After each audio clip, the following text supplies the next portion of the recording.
All right, y'all ready to learn about another good citizen? Okay, so our next good citizen was Susan B. Anthony. And so we're going to learn about her and what she did to help make, what she did to be a good citizen. Now remember what a good citizen is. It is a person that helps their community become better. Just like when you are in school or at home, you do things to help your family become better and do better things. So that's what being a good citizen is. They help their community and their family. So Susan B. Anthony helped women win the right to vote. So a long time ago, women couldn't vote. They didn't have a say in what was happening. So she helped to give us that right to be able to vote and vote on things that we want or don't want. She was born in 1820 in Massachusetts. Susan learned to read and write when she was 3 years old. In 1826, her family moved to New York. She went to school there. Now let's go back. She learned to read and write when she was 3 years old. I have a 3-year-old, and she can't read and she can't write. She can make a very big mess, but I don't think she can do those things. That's very impressive what Susan can do. She became a teacher in 1837. She taught at many schools. And in 1849, she moved to Rochester, New York. She had strong beliefs. She thought slavery was wrong. She also thought drinking alcohol should be illegal. Susan went to a meeting about slavery and alcohol.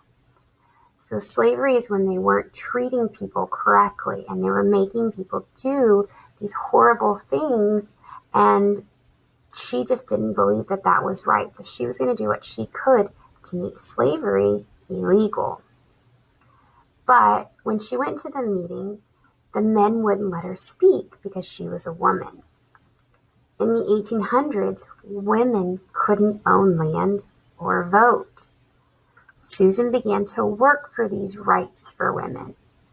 So women back then, we couldn't own anything. We couldn't own an apartment or a house. We couldn't vote. So she really felt like, hey, we got to do something about this. So she began to work on that. Susan worked with Elizabeth Cady Stanton. They wrote a newspaper. They gathered women together to talk about voting rights. They helped marches bring attention to women's suffrage. So she would have these big marches where people would, almost like a parade, and she would get everybody together and she would bring attention to the women not being able to do all of the things that men could do, like vote and own land and things like that. So when it says attention to suffrage, it's what women, suffrage is things that others can't do and how they're treated not well or not treated equally. And so she brought attention to that. Susan died in 1906. In 1920, the U.S. Congress gave women the right to vote. Although Susan herself never got to vote, her work has given millions of women the right, this important right. So she never got to vote herself, but all of the things that she did, holding the marches, having the newspapers, getting people to understand that it's important for everyone to be treated the same way, got women that right to vote.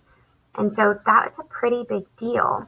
So how she's a good citizen is she helped women win that right to vote. If it wasn't for her and for all the hard work that she's done, I don't know if women would be voting right now. So it's important for us to always remember those good citizens that we had in our history that got us to where we are today.